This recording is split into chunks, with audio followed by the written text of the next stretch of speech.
ವೈಶಿಷ್ಟ್ಯತೆ ನಮ್ಗೆ ನೋಡುತ್ತೇವೆ.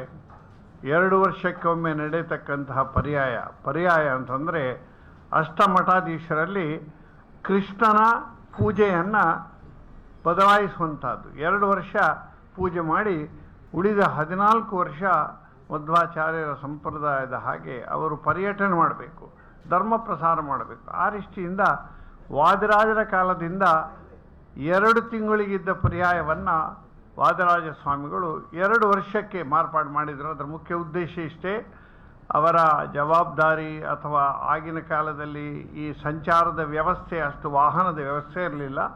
ಅದಕ್ಕೋಸ್ಕರ 14 ವರ್ಷ ಇವರು ಧರ್ಮ ಪ್ರಸಾರದ ಕೆಲಸವನ್ನು ಮಾಡಿ 2 ವರ್ಷ ಕೃಷ್ಣನ ಸನ್ನಿಧಿಯಲ್ಲಿ ಉಡುಪಿ ಬಿಟ್ಟು ಹೋಗಲಿಕ್ಕಿಲ್ಲ. ಅವರು ಕೃಷ್ಣನ ಸೇವೆ, ಪೂಜೆ. ಉಡುಪಿಯ ಪರ್ಯಾಯ ಅಂತಂದರೆ ಈಗಿನ ಪುತ್ತಿಗೆ ಸ್ವಾಮಿಗಳಿಂದ ಆ ಕೀಲಿಯನ್ನು, ಅಕ್ಷಯ ಪಾತ್ರೆಯನ್ನು ತಾವು ತಕ್ಕೊಂಡು ಮುಂದೆ 2 ವರ್ಷ ಅದು ನಡೆಸುವಂಥದ್ದು. ನಮಗೆ ವಿಶೇಷ ಅಂತಂದರೆ ಈಗಿನ ಸೀರೂರು ಸ್ವಾಮಿಗಳು, ವೇದವರ್ಧನ ತೀರ್ಥ ಸ್ವಾಮಿಗಳು ಅಂತ ಅವರಿಗೆ ಚಿಕ್ಕ ಪ್ರಾಯ, 14 ವರ್ಷದಲ್ಲಿ ಅವರಿಗೆ ಸನ್ಯಾಸ ಸ್ವೀಕಾರ ಮಾಡಿ 7 ವರ್ಷ ವೇದಾಭ್ಯಾಸ ಮಾಡಿ, ಅವರ ತಂದೆ ದೊಡ್ಡ ಪಂಡಿತರು, ಮಾಧ್ವ ಮತ್ತು ಫಿಲಾಸಫಿಯಲ್ಲಿ ಗೊತ್ತಿದೆ, ಅವರಿಂದ ಉಳಿದವರಿಂದ ಮಾಡಿ ಈಗ ಈ ಪರ್ಯಾಯಕ್ಕೆ ತಯಾರಾಗ್ತಾರೆ. ಪೂರ್ವಭಾವಿ ಸಂಚಾರವನ್ನೆಲ್ಲ, ಅಖಿಲ ಭಾರತ ಸಂಚಾರವನ್ನು ಮುಗಿಸಿ ನಾಳೆದೀಗ 4ನೇ ತಾರೀಕು ಮಂಗಳೂರಿಗೆ ಬರ್ತಾ ಇದ್ದಾರೆ. 4 ದಿವಸ ಅವರ ವಾಸ್ತವ್ಯ ಮಂಗಳೂರಿನಲ್ಲಿದೆ. ಕಲ್ಕೂರ ನಿವಾಸದಲ್ಲಿ ಅವರಿಗೆ ವ್ಯವಸ್ಥೆ ಇದೆ. ಅನಂತರ ಆ 4 ದಿನ ಬೇರೆ ಬೇರೆ, ಅದಕ್ಕೆ ಹೇಳ್ತಾರೆ, ಬೇರೆ ಬೇರೆ ಕ್ಷೇತ್ರಗಳಿಗೆ ಸಂದರ್ಶನ ಮಾಡ್ತಾರೆ.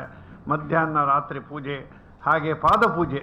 ಯಾರ ಬಂಧುಗಳ ಅಥವಾ ಭಕ್ತರ ಅಪೇಕ್ಷೆ ಪಟ್ಟಾಗ ಅವರ ಮನೆಗೆ ಹೋಗಿ ಪಾದಪೂಜೆ ಮತ್ತು ಕಾಣಿಕೆಯನ್ನು ಸ್ವೀಕಾರ ಮಾಡಿ ಸಂಚಾರ ಮಾಡ್ತಾರೆ.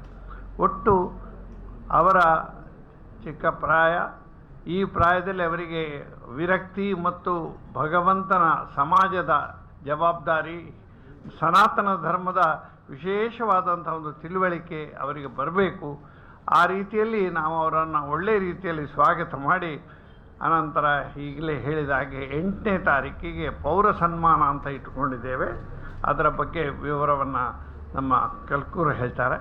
ಒಟ್ಟು ನಮ್ಮ ಉದ್ದೇಶ ಏನು ಅಂತಂದರೆ, ಬಂದಂತಹ ಸ್ವಾಮಿಗಳನ್ನು ಬಹಳ ಶ್ರದ್ಧಾ ಭಕ್ತಿಯಿಂದ ಸ್ವೀಕಾರ ಮಾಡಿ, ಎಲ್ಲ ಭಕ್ತ, ಹಿಂದೂ ಸಮಾಜದ ಕ್ರಾಸ್ ಸೆಕ್ಷನ್ ಎಲ್ಲರೂ ಕೂಡ ಸೇರಬೇಕು ಅಂತಹ ಒಂದು ಸ್ವಾಗತ ಸಮಿತಿಯನ್ನು ಮಾಡಿದ್ದೇವೆ. ಎಲ್ಲರ ಮನೆಗೆ, ಎಲ್ಲರ ದೇವಸ್ಥಾನಗಳಿಗೆ ಎಲ್ರಿಗೂ ಸ್ವಾಮಿಗಳನ್ನು ಕರ್ಕೊಂಡು ಹೋಗಬೇಕು. ಸ್ವಾಮೀಜಿಗಳು ಅಂತಂದರೆ ಕೇವಲ ಮಠಕ್ಕೆ ಅಥವಾ ಒಂದು ಕಮ್ಯುನಿಟಿಗೆ ಸೀಮಿತ ಅಲ್ಲ, ಇಡೀ ಧರ್ಮಕ್ಕೆ, ಸಮಾಜಕ್ಕೆ ಸೀಮಿತವಾದಂಥ ಅವರು ವ್ಯಕ್ತಿಗಳು. ಅಂಥವರನ್ನು ಯೋಗ್ಯ ರೀತಿಯಲ್ಲಿ ನಾವು ಸಂಚಾರ ಮಾಡಿ ಅವರನ್ನು ಸತ್ಕರಿಸಿ 8ನೇ ತಾರೀಕೆ ಬೀಳ್ಕೊಡ್ಲಿಕ್ಕಿದೆ. 9ಕ್ಕೆ ಉಡುಪಿಯಲ್ಲಿ ಅವರಿಗೆ ಪುರಪ್ರವೇಶ ಅಂತ ಕಾರ್ಯಕ್ರಮ ಇದೆ, ಅದು ಅಲ್ಲಿ ಮಾಡ್ತಾರೆ. ಇದರ ಮತ್ತೆ ಮುಂದಿನ ವಿವರ ಏನೆಲ್ಲ ಸಿದ್ಧತೆಗಳಾಗಿದೆ ಎನ್ನುವುದನ್ನು ಕಲ್ಕೂರು ಹೇಳ್ತಾರೆ.